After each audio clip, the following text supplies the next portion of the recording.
வன்னை நெய்விக்கிலேன் வல்வினையேன் தொழுதும் எழு பொன்னை நெய்விக்கும் அப்பூஞ்செருந்தி மணநீழல்வாய் என்ன நெய்வித்து எழில் கொண்ட கந்த ஸ்ரீவைணவம் மிக உயர்ந்தது,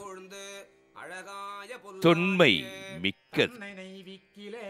இந்து சனாதன தர்மத்தின் ஒரு பிரிவாக அமைந்த சரணாகதி தத்துவத்தை தெளிவுபடுத்துவது முத்தம் பொழில் சூழ்ந்து அழகாய பொல்லானியே உருகி நெஞ்சே நினைந்திங்கிருந்தென் தொழுதும் எழு பற்றின்றி காரியங்களில் ஈடுபட்டு பகவானுக்கு தொண்டு புரிதல் ஒன்றே தமக்கு தொழில் என்று வாழ்ந்தார்.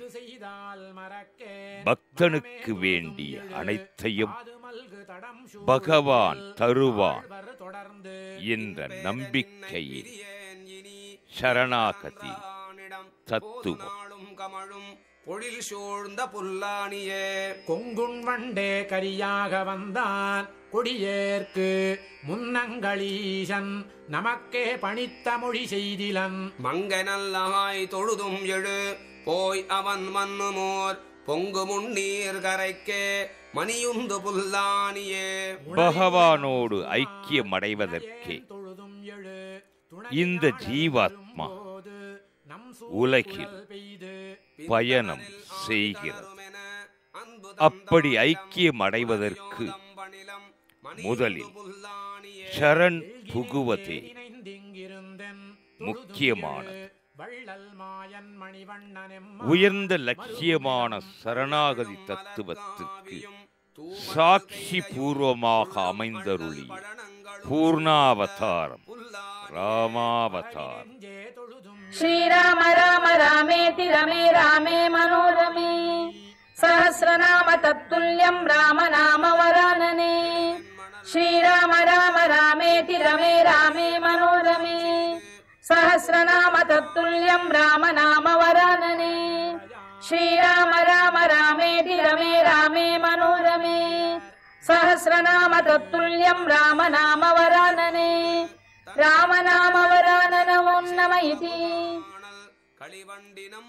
மகாவிஷ்ணு என்ற சொல்லுக்கு எங்கும் நிறைந்தவர், நன்மை தருபவர், மாயையிலிருந்து அகற்றுபவர், அனைத்து பொருள்களின் உயிர் நாடியாய் இருப்பவர் என 4 பொருள் உண்டு. எழில் தாமரை புலங்கள் முற்றும் பொழில் சூழ்ந்து அழகாய புல்லாணி மேல் கலங்களில்லா புகழான் பகவானின் 3 நிலைகள். 1 அமர்ந்த திருக்கோலம், மேன்மைக்கு துணையானவை. 2 சயன திருக்கோலம், உலகத் தோட்டத்துக்கு உதவுபவை. 3 நின்ற திருக்கோலம், அடியாரை உய்விக்க அமைந்தவை. சர்வம் விஷ்ணுமயம் ஜகத். மகாவிஷ்ணு தம்மை 5 திருவடிவங்களில் அமைத்துக் கொண்டு தரிசனம் தந்தருளுகின்றார். அவைகள் 5 திருவடிவங்கள்.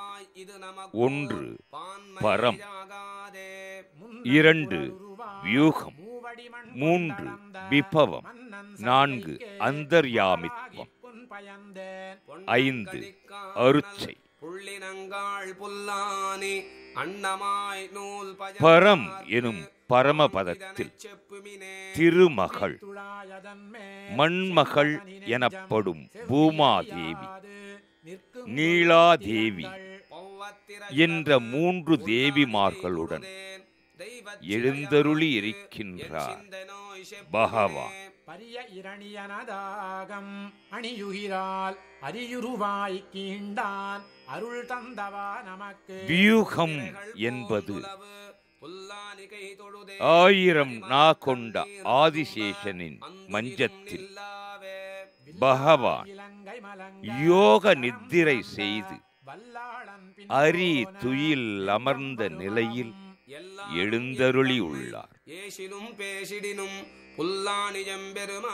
விபவம் என்ற வடமொழிக்கு இறங்கி வருதல் என்று ஒரு பொருள். உலகம் உய்ய பக்தர்களுக்காக பகவான் அவதாரங்களாக பூ உலகிற்கு இறங்கி வருகின்றார். மேலிருக்கும் பகவான் ஏன் கீழே இறங்கி வருகின்றார் என்ற கேள்விக்கு பெரியோர்களின் வாசகம் கீழே உள்ள மனிதர்களை மேலே ஏற்றுவதற்காக. அந்தர்யாமித்துவம் என்பது உள்ளுக்குள் உணர்வாய், உணர்வுக்குள் உயிராய் உறைந்துள்ளார். தஸ்ய வாசக பிரணவ. பிரணவ மந்திரம் ஓங்கார்.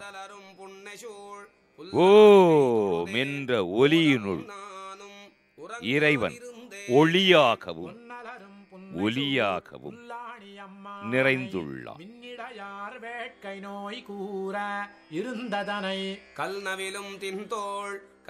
திவ்ய தேசங்கள் 108. அவற்றுள் பெரும்பாலும் தமிழகத்தில் இருப்பது வெகு சிறப்பு. 108 திவ்ய தேசங்களில் நின்ற திருக்கோலத்தில் பகவான் எழுந்தருளியுள்ள திருத்தலங்களின் எண்ணிக்கையே அதிகமாகும்.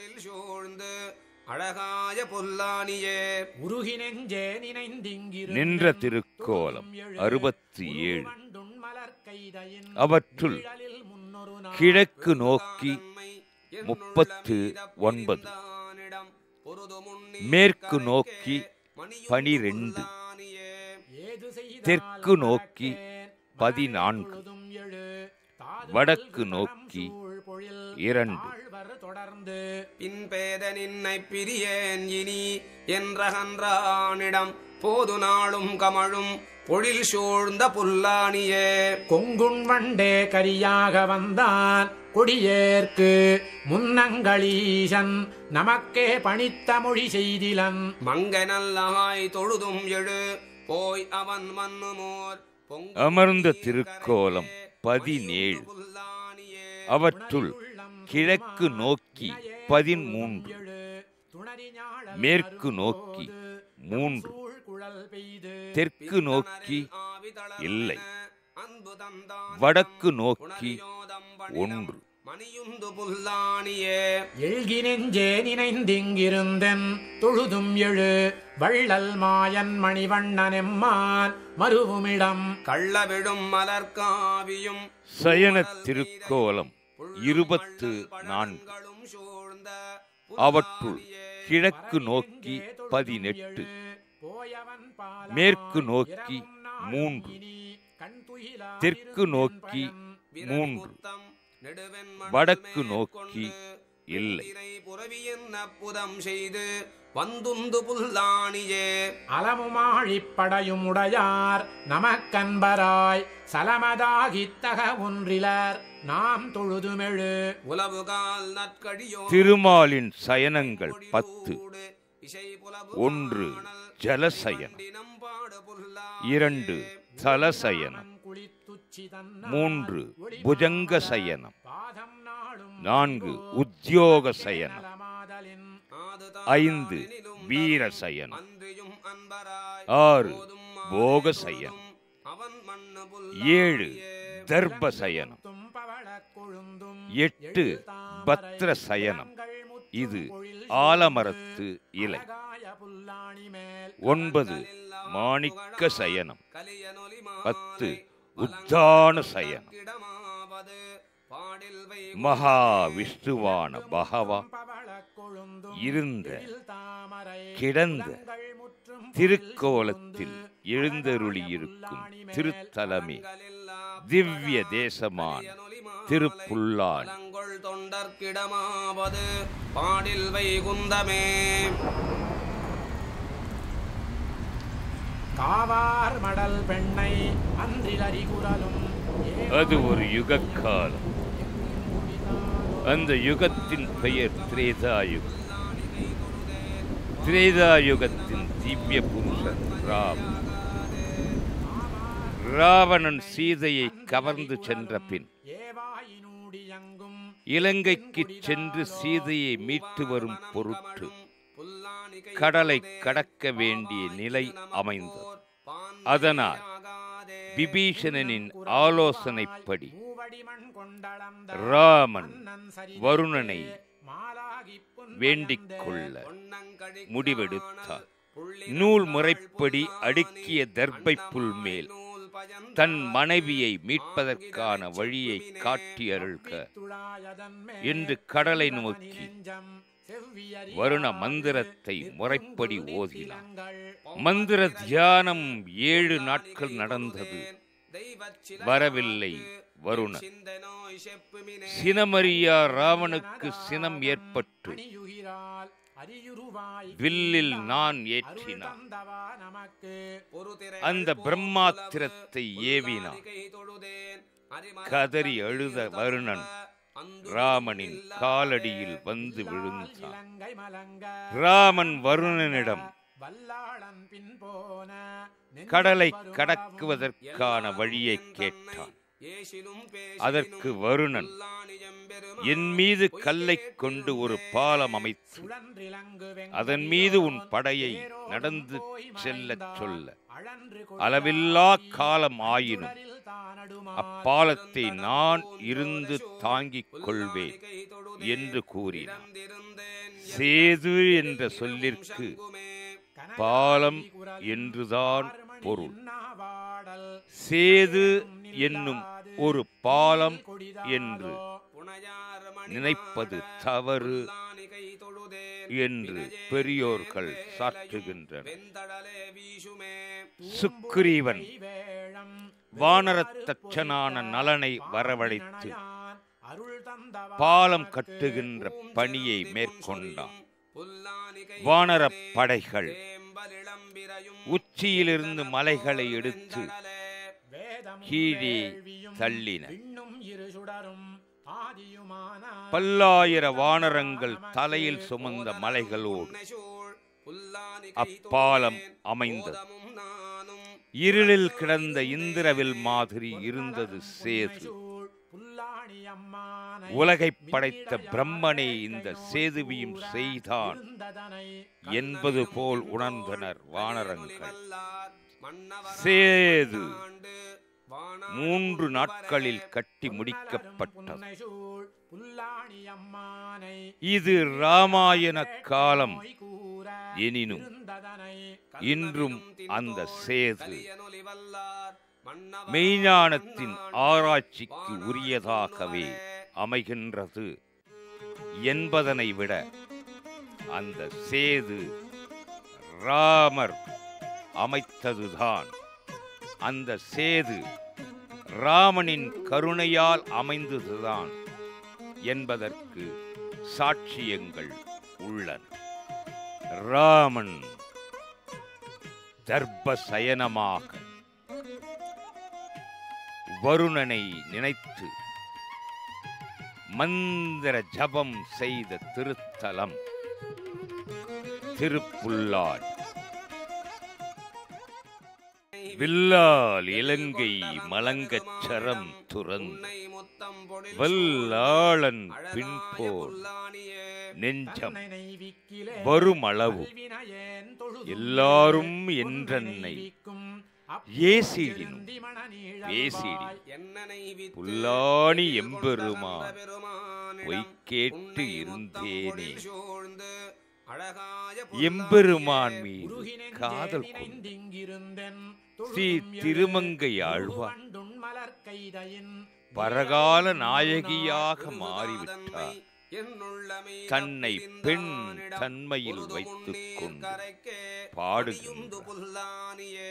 ஏது செய்தால் மறக்கேன் ராமாயண காலத்திலும் ராமாயணத்துடனும் தொடர்பு கொண்ட திருத்தலம் திவ்ய தேசம் திருப்புல்லானி. திரேதாயுகத்தில் ராமனின் தந்தை தசரதனால் பூஜிக்கப்பட்டதாக அறிய முடிகின்றது. சீதையை கவர்ந்து சென்ற ராவணனை சம்ஹாரம் செய்யும் பொருட்டு ராமன் வானர சேனையுடன் புறப்பட்டு சென்று தென் கடற்கரை அடைந்து கடலை கடக்க அக்கடலரசரான வருணனை பிரார்த்தித்து 7 நாட்கள் பிரயோபவேசமாக தர்பை புல்லான நாணலில் கிடந்த திருத்தலமாதலால் இத்திருத்தலம் வடமொழியில் தர்பசயனம் எனவும் ராமன் தர்பசயன ராமன் எனவும் தமிழில் புல்லணை எனவும் பெயராயிற்று. தருப்பை புற்கள் என்பது நாணற்புதர்கள். திருப்புல் அது வளர்ந்த காடு. ராமன் இலங்கையை நின்றும் திரும்புகையில் மீண்டும் இத்திருத்தலத்திற்கு வருகை தந்தபோது அடியார் பெருமக்களின் வேண்டுதலுக்கிணங்கி இத்திருத்தலத்தில் பட்டாபிஷேகம் செய்து கொண்டதால் பட்டாபிராமன் எனவும் திருநாமம் அமைந்தது. ஸ்தல விருட்சமாக அரசமரம் அசுவத்தம் சக்தி வாய்ந்தது. மகாலட்சுமி அரச மரத்தில் உரைகிறாள் என்றும் மரங்களில் நான் அரச மரமாக உள்ளேன் அஸ்வத்த சர்வ விருட்சானா என்று ஸ்ரீமத் பகவத்கீதையில் பகவான் கண்ணன் அருளி இருக்கின்றார். புத்திரப்பேறு இல்லாதவர்கள் சேதுவில் நீராடி இத்திருத்தலத்தில் அமைந்தருளியுள்ள மூர்த்தியை வணங்கி அரச மரத்தனடியில் நாகப்பிரதிஷ்டை செய்து பால் பாயசம் அருந்தினார் புத்திரப்பேறு அமையும் என்பது புராண வரலாறு. திருஞான சம்பந்தப் பெருமான் இத்திருத்தலத்தை பற்றி அணையில் சூழ் கடல் அன்றடைத்து வழி செய்தவன் என்றும் கடலிடை மலைகள் தம்மால் அடைந்த மால்களும் முற்றி என்று திருநாவுக்கரசரும் தம் திருப்பதிகங்களில் போற்றியுள்ளனர். தர்பசயன ராமன் இரசாயன சத்து பொருந்திய சக்கர தீர்த்தம் இத்திருத்தலத்தின் தனிச்சிறப்பாகும். ஆதிசேது என்றழைக்கப்படும் சேதுக்கரை இத்திருத்தலத்தின் அருகில் அமைந்துள்ளது. சேது என்ற வடமொழிக்கு அணை என்று பெயர். இந்த சேதுவே திரு அணை. இந்த சேதுவே ஒரு காலத்தில் பாரத தேசத்தின் தெற்கு எல்லையாக திகழ்ந்தது என்பதனை ஆதி சேது ஐமாச்சலம் என்று கூறுகின்றன பழங்கால நூல்கள். ராமனின் சம்பந்தத்தால் சேதுவும் பெற்றது மேன்மை. இந்த சேதுக்கரைக்கு பக்கத்தில் கடலுக்குள் கிழக்கே சற்று தள்ளி ராமன் கட்டிய அணை என்று கூறப்படும் நீண்டதொரு கல் அரண் தென்படுகின்ற இதன் அருகில் சென்று பார்ப்பது சகல பாபங்களையும் போக்கும். இந்த கடற்கரையில் ராமதூதனான அனுமன் தென் திசை நோக்கி கூப்பிய திருக்கரங்களுடன் ராம தியானத்தில் ஆண்டுள்ள திருக்காட்சி அற்புதமானது. அனுமனும் மிக பெரும் வரப்பிரசாதியார் பக்தர்களின் துன்பங்களை போக்கி அருள்வாளித் தருளுகின்றார். இத்திருத்தலத்தில் பகவான் கண்ணன் தொட்டில் கண்ணனாக அவதரித்துள்ளார். தசரதர் புத்திர பேற்றை வேண்டி இத்திருத்தலத்திற்கு வருகை புரிந்து புத்திர காமேஷ்டி யாகம் செய்தார் என்பர். இந்த யாகத்தின் பயனாகவே 4 வேதங்களும் ராமன் முதலான 4 புத்திரர்களாக அவதரித்தனர் என்பது வரலாறு. ஸ்ரீ மணவாள மாமுனிகள் இத்திருத்தலத்திற்கு எழுந்தருளியது மட்டுமின்றி இப்பெருமான் மீது அவர் கொண்ட ஈடுபாடு பெருமைக்குரியதார். இத்திருத்தலத்தில் எழுந்தருளியுள்ள பெருமான் ஸ்ரீ ஆதி ஜெகநாத் தெய்வச் சிலையார் நின்ற திருக்கோலம் சக்கரவர்த்தி திருமகனோ தர்பசயனத்தில் கிழக்கு நோக்கிய திருக்கோலம். தாயார் ஸ்ரீ கல்யாணவல்லி பத்மாசனி. உற்சவர் ஸ்ரீ கல்யாண ஜெகநாத். விமானம் கல்யாண விமானம். மொத்தம் 7 விமானங்கள். தீர்த்தங்கள் 10. அதில் அதிமுக்கியமானது சக்கர தீர்த்தம். திருப்புல்லானி திவ்ய தேசம் அடியார் பெருமக்களுக்காக அயோத்தி ராமன் அருள்பாலித் தருளிய அற்புத பொக்கிஷம்.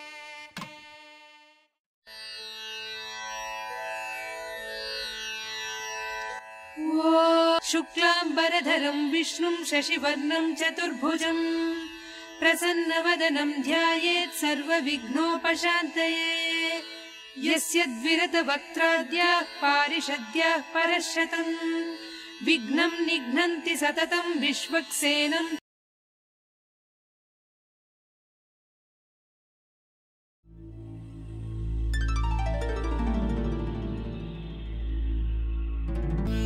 சிலதெல்லாம் அவருக்கு சமர்ப்பணம் பண்ண முடியாது.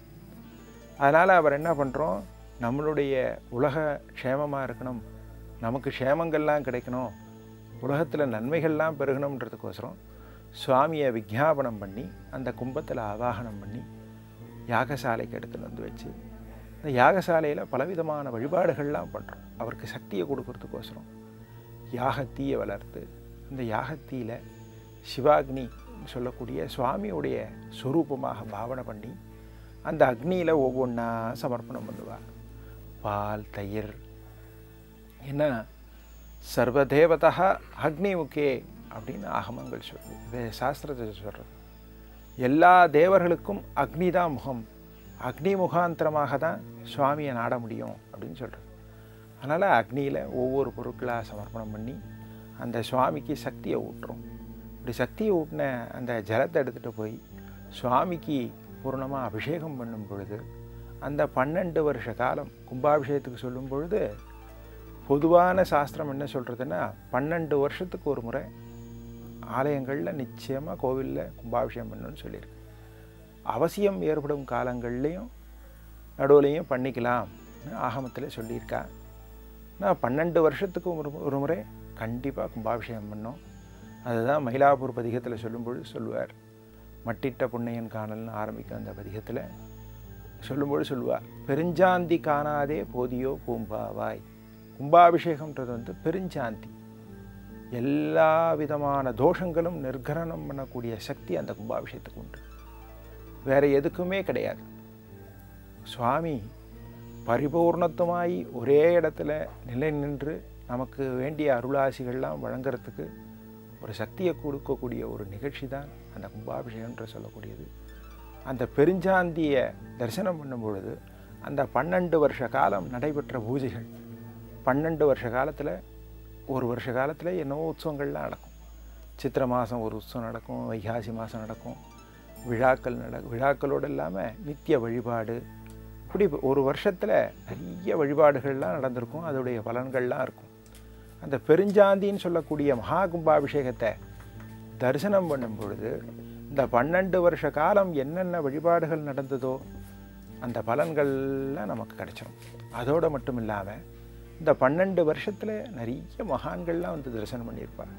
ஆலயங்களில் மகான்கள்னு பார்த்தோன்னா ஆச்சாரிய பெருமக்கள் இவாளோட மட்டும் இல்லாமல் சூக்ஷ்மமாக இருக்கக்கூடிய சக்திகள்லாம் இருக்குது. இந்த உலகத்தில் சித்தர்கள், ஞானிகள் இவெல்லாம் சூக்ஷ்ம ஸ்வரூபத்தில் வழிபாடு பண்ணிகிட்டே இருக்கா. அவளுக்கு என்ன வழிபாடு பண்ணுறது தான். வழிபாட்டை தவிர வேறு எதுவுமே தெரியாது. எங்கேயாவது ஒரு இடத்துல ஏதாவது ஒரு பிரார்த்தனை பண்ணிட்டு வழிபாடு பண்ணிகிட்டே இருப்பாள். இப்படி இந்த சித்தர்கள், ஞானிகள், யோகிகள்லாம் சஞ்சாரம் பண்ணிகிட்டே இருப்பாள். அதனால தான் கோவிலெல்லாம் பார்த்தீங்கன்னா சில நாட்கள் பார்த்தீங்கன்னா சுவாமி ரொம்ப சாநித்தியமாக இருப்பாள். ஒரே ஒரு பூ சாத்தியிருப்பாள். அவரை பார்த்தேன்னா அந்த இடத்துலேருந்து அவ்வளோ ஒரு அபரிவிதமான ஒரு ஒளி வீசுகிற மாதிரி நமக்கு ஒரு உணர்வு தோன்றும். அன்றைக்கி யாராவது ஒரு சித்தரோ ஒரு மகானோ சுவாமியை தரிசனம் பண்ணி வழிபாடு பண்ணியிருப்பா. ஏன்னா அதில் தான் பாடும்போது சொன்னால் கல்லாக இருந்தாலும் திருச்செந்தூரில் கல்லாக இருக்கணும் அப்படிலாம் பாடியிருக்கா. ஏன்னா இந்த மகான்கள்லாம் இவாளுக்கெல்லாம் சுவாமியை வழிபாடு பண்ணி சுவாமியோடையே இருந்ததுனால அவளுக்கு சாமியை விட்டு பிரியணுன்ற அந்த எண்ணம் வராது. அப்படி இருக்கக்கூடிய மகான்கள்லாம் தரிசனம் பண்ணி வழிபாடு பண்ண பலன்களும் இந்த 12 வருஷத்துக்கு ஒரு முறை நம்ம கும்பாபிஷேகம் பண்ணும் பொழுது, அந்த கும்பாபிஷேகத்தை தரிசனம் பண்ணும் பொழுது இந்த முழு பலனும் நமக்கு கிடைச்சிடுறது. அதோடு மட்டுமில்லை, சைவ ஆகமங்களில் சொல்லும் பொழுது சிவதீட்சைக்கு சமானம்னு சொல்கிறாங்க. எப்படி ஒவ்வொரு வருஷமும் உற்சவத்தை பார்க்கும்பொழுது சிவதீட்சை அந்த ஜீவனுக்கு கிடைக்கிறதுன்னு சொல்கிறாலோ, அதே மாதிரி இந்த கும்பாபிஷேகத்தை தரிசனம் பண்ணுறது. கும்பாபிஷேகம் தரிசனம்னா ஆரம்பத்துலேருந்தே ஒவ்வொரு கிரியைகளும் தரிசனம் பண்ணும். அப்படி தரிசனம் பண்ணி கடைசியாக அந்த கும்பஜலத்தை சுவாமிக்கு எடுத்து போய் சேர்க்கும் பொழுது, இறைவனை அந்த இடத்துல பிம்பத்தில் எடுத்து போய் சேர்க்கும் பொழுது தரிசிக்கக்கூடிய பலனாகப்பட்டது நமக்கு அபரிவிதமான பலன்களையும் சக்தியும் கொடுக்கறதோடு இல்லாமல் சிவதீட்சைன்னு சொல்லக்கூடிய ஒரு உன்னதமான ஒரு தீட்சை நமக்கு கிடைக்கிறது. இதுதான் கும்பாபிஷேகத்துடைய விசேஷம். இதை அனுபவிக்கக்கூடிய ஒன்று. ஒவ்வொரு ஜீவராசிகளும் கண்டிப்பாக இதை அனுபவிக்கணும். ஆன்மீகத்தில்